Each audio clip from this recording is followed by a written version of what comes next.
அனைவருக்கும் வணக்கம். என்னோட பேர் பிரிட்டோராஜ்.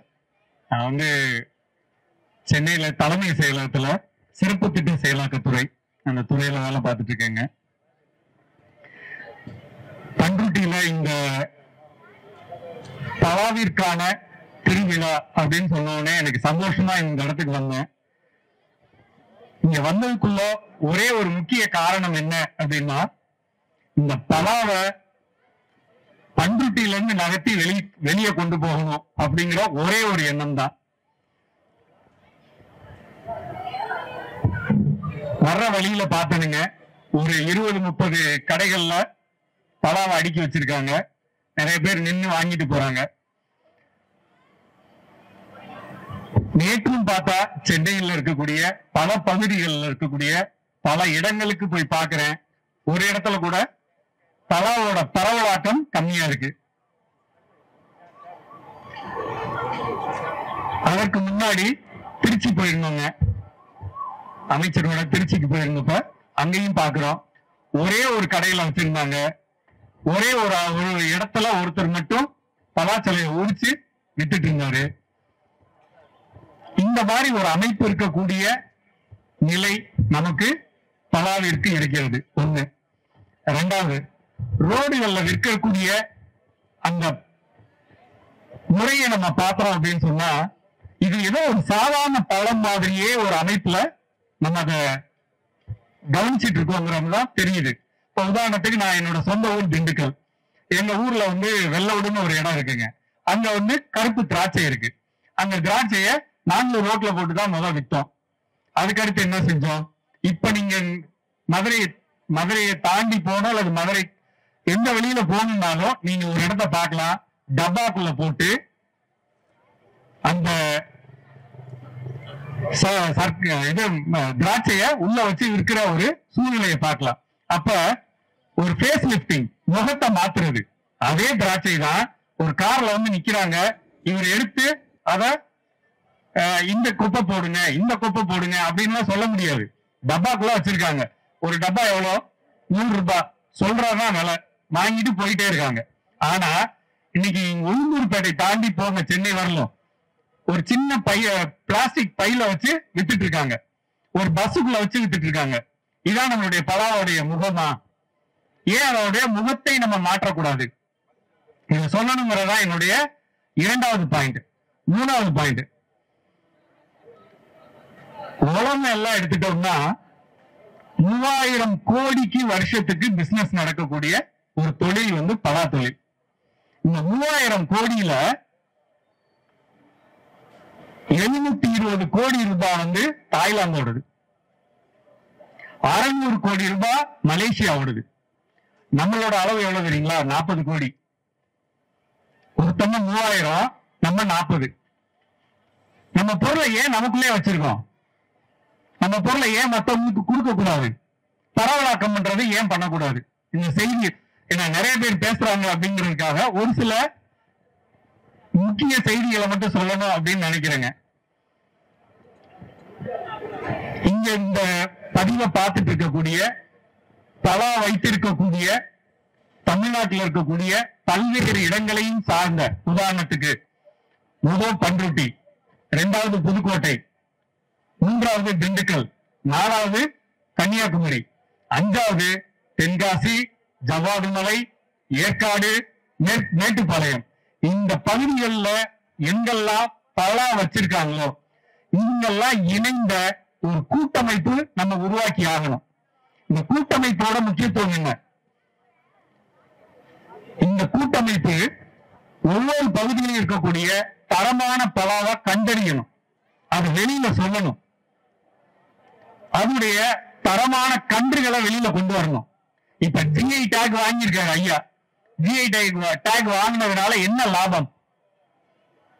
அந்த பழத்தை இப்ப வெளிநாடுகள்ல இருந்து நான் பாக்குறேன். ஜெர்மனியில உட்கார்ந்து இருக்க ஒருத்தர் பலா வேணும்னு நினைக்கிறாரு. வெளிநாடுகள்ல ஏன் இப்படி சொல்றாங்க? தாய்லாந்துல ஏன் 720 கோடி ரூபாய்க்கு விற்பனை நடக்குது? 600 கோடி ரூபாய்க்கு மலேசியால ஏன் விற்பனை நடக்குது? ஒரு நல்ல விஷயம் தெரிஞ்சுக்கிட்டீங்கன்னா, ஐரோப்பா, அமெரிக்கா, தென் அமெரிக்கா, ஆஸ்திரேலியா இந்த நாடுகள்ல வாழக்கூடிய மக்கள் எல்லாமே கோதுமை உணவு உண்பவங்க. கோதுமை தான் சாப்பிடுவாங்க. காலையில எழுந்து மலம் கழிக்கணும்னா மலம் போகாதுங்க, அவங்களுக்கு யாருக்குமே போகாது. அதனாலதான் அவங்க தேர்ந்தெடுத்த ஒரு முக்கியமான பழம் அவகோடா. அந்த அவகோடாங்கிற பழம் ஒரு ஸ்பூன் எடுத்து நாக்குல நக்குனாலோ, அதோடைய ஒரு கரைசலை குடிச்சாலோ, அல்லது அது சார்ந்த ஏதோ ஒண்ணு செஞ்சாலோ அடுத்த நாள் காலையில மலம் எளிமையா போகும். இதுதான் முதல் அவங்க அதுக்கு கொடுக்கக்கூடிய முக்கியத்துவம். ஆனா கொடுமை என்னன்னா அவகோடா அந்த அளவு கிடைக்கல. எல்லா இடத்திலும் கிடைக்கக்கூடிய ஒரு இரண்டாம் நிலையில் இருக்கக்கூடிய அதே குணாதிசயம் உள்ள ஒரு முக்கியமான பொருள் வேணும். அந்த பொருள் எது? அதான் பலா. அந்த பலாவை உண்மைக்கு சொல்றாங்க, உலக நாடுகள்லயே அதிகம் உற்பத்தி பண்றது இந்தியா. அதிகம் உற்பத்தி பண்றது இந்தியா. 14 மாநிலங்கள், கர்நாடகா, கேரளா, தமிழ்நாடு, கொஞ்சம் ஆந்திரா, ஒடிசா, ஜார்க்கண்ட், வெஸ்ட் பெங்கால், மேற்கு வங்காளம், திரிபுரா, அசாம், இந்த ஓரத்துல இங்கதான் உற்பத்தி பண்றாங்க. ஆனா எவ்வளவு பண்றாங்க? உலகத்தை விட அதிகமா, உலகத்துல உற்பத்தியாளரை விட அதிகமா பண்றாங்க. இப்படி ஒரு சூழ்நிலையில நம்மளோட எவ்வளவு போகுது?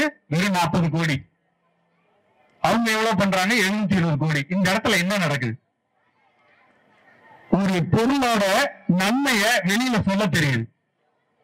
உதாரணத்துக்குங்க, ஒரு ஃபுட் ஃபெஸ்டிவல் இந்தியா உலக நாடுகள் அளவுல நடக்கக்கூடிய ஒரு கருத்தரங்கு நடக்குது, உணவு சார்ந்த கருத்தரங்கு. அங்க நம்ம போய் கலந்துக்கிறோமா? இல்ல. இந்தியால இருந்து யாராவது பலா சார்ந்து கலந்துக்கிறோமா? இல்ல. மற்ற பொருள்கள் சார்ந்து போறாங்க, ஆனா பலா சார்ந்து போகல. இதுலயும் நம்மகிட்ட இருக்கக்கூடிய 14 மாநிலங்களில் இருக்கக்கூடிய முக்கியத்துவம் சொல்றாங்க. இந்தியால விளைகிற பலால நம்ம 10வது இடம், தமிழ்நாடு 10வது இடம்.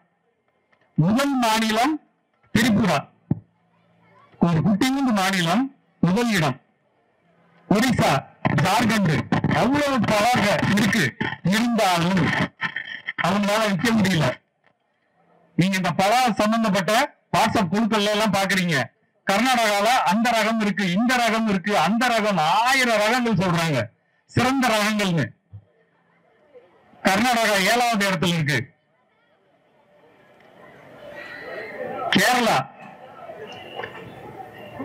விளைச்சல் கம்மிதாலும் அவங்க தங்களுடைய திறமையின் காரணமா இருக்கக்கூடிய விற்பனையில அவங்க தான் டாப்ல இருக்காங்க. ஆனா நம்ம எங்க இருக்கோம்? உதாரணத்துக்கு சொல்றேங்க, 14 லட்சம் டன் இந்தியால ஒரு வருஷம் உற்பத்தி ஆகுது. 14 லட்சம் டன். நம்ம எவ்வளவு பண்றோம்? வெறும் 1.5 டன். தமிழ்நாட்டுல மொத்தம் பண்றதே 1.5 டன். எவ்வளவு வேஸ்டேஜ் ஆகுது? ஒரு ஆய்வுப்படி என்ன சொல்றாங்கன்னா 2000 கோடி பொருள் வேஸ்ட் ஆகுது. அங்க ஒருத்தருக்கு மலம் போகல. காலையில 5 மண்டலங்கள்ல இருக்கக்கூடிய பகுதிகளில் இருக்க மக்களுக்கு மல பிரச்சனை. இந்த பொருள் வேணும், இந்த பொருள் வேணும். ஆனா நம்மகிட்ட கையில வச்சுட்டு கொடுக்க மாட்டேங்கிறோம். இந்த ஒரே ஒரு செய்திய பெரியவங்க சின்ன பசங்களுக்கு சொல்லுங்க. சின்ன பசங்க முயற்சி பண்ணி பண்ணுங்க. என்ன பண்ணணும்? என்ன பண்ணணும்? முதல் மனசுல முடியாதுங்கிறத விட்டுணுங்க. முடியும், ஏதோ ஒரு சின்னதா முயற்சி பண்றேன் அப்படின்னு பண்ணுங்க. உதாரணத்துக்கு இன்னைக்கு சாயந்தரம் போய் நீங்க ஒரு காரியம் எனக்கு பண்ணிட்டு வாய்ப்பு இருந்தா போட்டோ எடுத்து எனக்கு அனுப்புங்க, ஒரு வீடியோ எடுத்து அனுப்புங்க. ஒரு பலாப்பழத்தை எடுங்க, பலாச்சோலைய சின்ன சின்னதா பிச்சை எடுங்க. அந்த பிச்சை எடுப்பங்க ஒரு வடை சட்டியில எண்ணெய் வைங்க, அதை வறுத்து சிப்ஸ் எடுங்க. இந்த ஒரு காரியத்தை பண்ணுங்க. வடை சட்டியில பண்ணுங்க. நீங்க பண்ணுங்க. ஒருத்தர் தனியா பண்ணுங்க. பொண்டாட்டிட்ட கொடுக்காதீங்க. நீங்க பண்ணுங்க. அம்மாட்ட கொடுக்காதீங்க. நீங்க பண்ணுங்க. செஞ்சு பாருங்க. கொஞ்சம் உப்பு போடுங்க, கொஞ்சம் மிளகா பொடி போடுங்க, கொஞ்சம் மஞ்சள் பொடி போடுங்க. தின்னு பாருங்க. இந்த பழம் சரியில்லையா அந்த பழத்தை தின்னு பாருங்க, அந்த பழம் சரியில்லையா அந்த பழம் தின்னு பாருங்க. இத்தனை வெரைட்டி வச்சிருக்காங்க. இதோட முக்கியத்துவம் என்ன? பிரிக்ஸ்ன்னு சொல்றோம், சர்க்கரை அளவு மாறி இருக்குன்னு சொல்றோம்.